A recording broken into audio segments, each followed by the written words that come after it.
Hey y'all, it's Grizz here at Windmill Farm in North Mississippi. Today I'm going to be talking about how to transplant leggy plants that have gotten wild and out of control, and how to try to save them and still make your seedlings viable for putting in the garden. Y'all come and join us.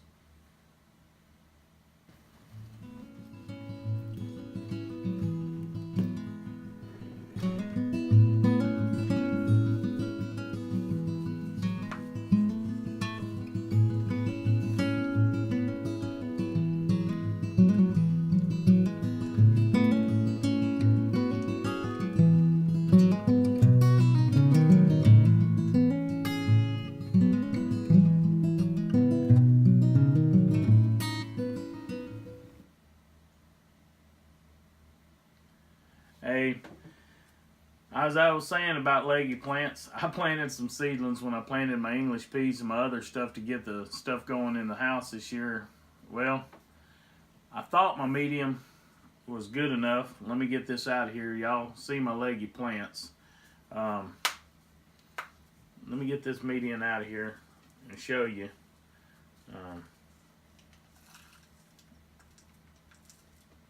You got to kind of tease these little tender plants out. I'm just going to lay them up here on top right now.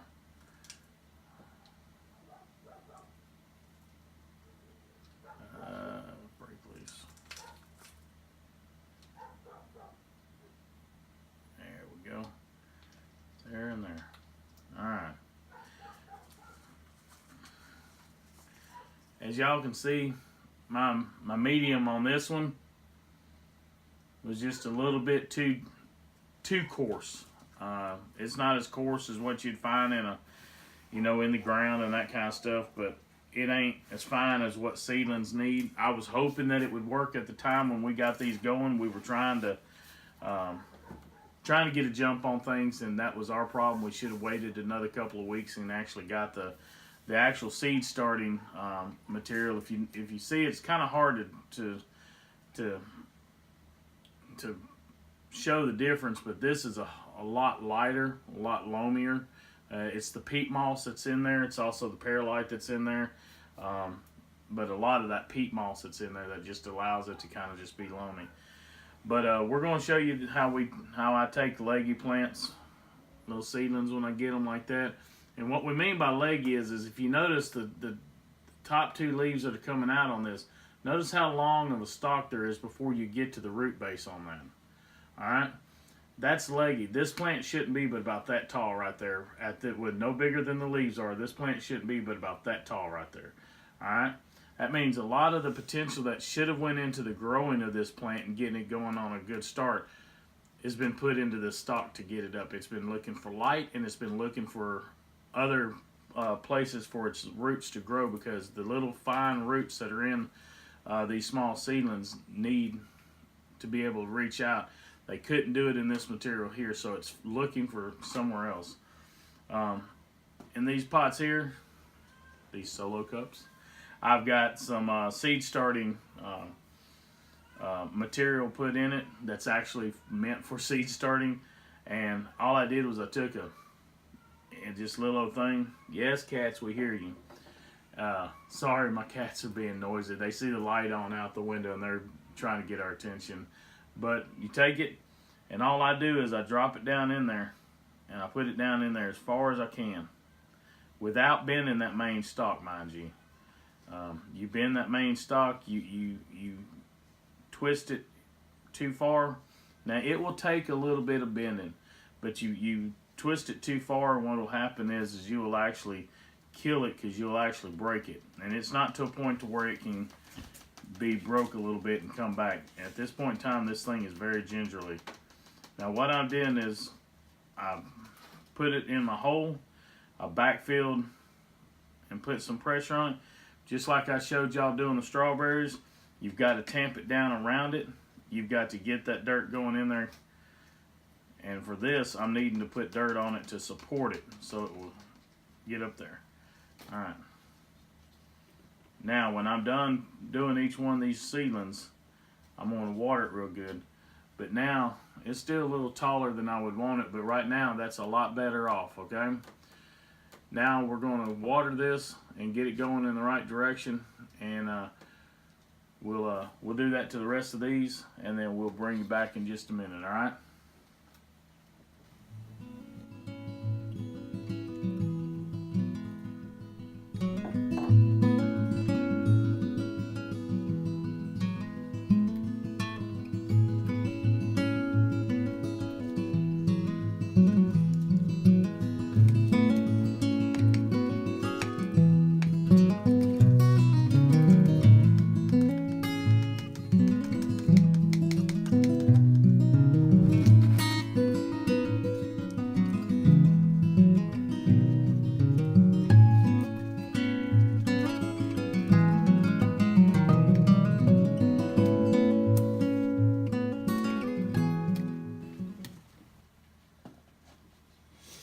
Hey y'all, it's Laura.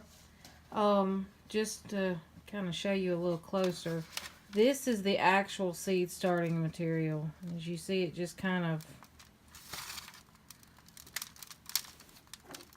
it'll just like sift through your fingers.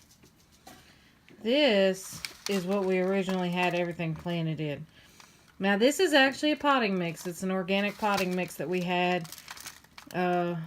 We were trying to, you know, be frugal and use some things that we already had. As you see, it's a lot coarser. The chunks are bigger. There's a little bit of perlite in it, a little bit of peat moss, but nothing like what's in this. What we're going to actually end up doing is taking this here that we were originally using, and we have some perlite and some peat moss that we're going to mix into it to try to be able to use it. But this right here, this is really what our seeds needed that we didn't give them originally.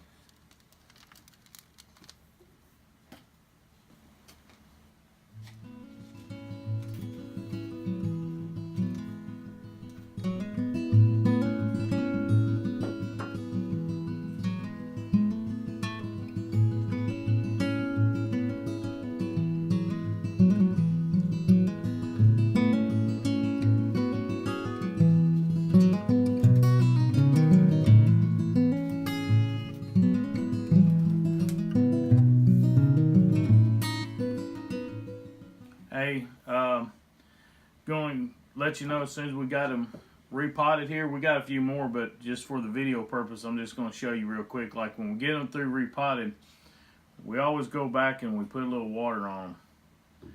Now, if you notice, I'm going all the way around this thing. And the reason I am, and I'm putting a lot of water in there, is you, just like with the strawberries, like with anything else, you need to make sure that you get the air pockets off of your roots, okay? And so I'm wanting to put enough that, and I'm wanting to get enough water that I get all the way down to the bottom of them roots. If you can, we'll pull in tight on another shot here in just a second, because I know where I'm at compared to where the camera's at. It's a little hard to see, but this is like a sponge. I mean, you just put the water in here and it just soaks it right up. And you got to understand, unlike doing your normal potting, even if you're just talking about the plastic containers you get from Walmart, Home Depot, your box stores, you're only needing to get to the bottom of the roots that far.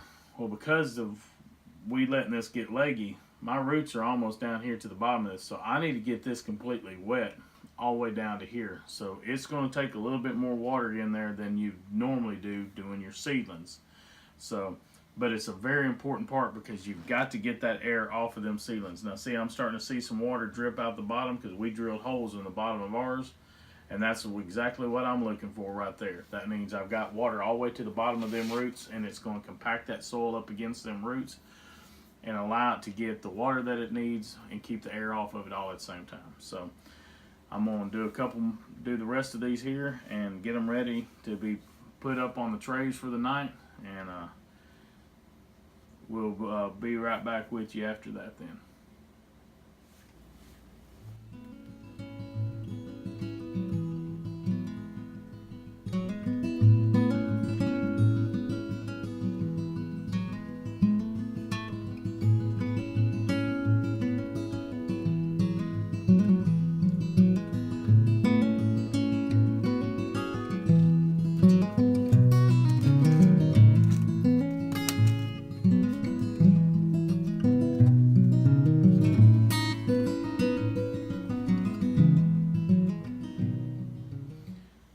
right, y'all. Well, I got a lot more of repotting here to do, and getting these things put in the ground.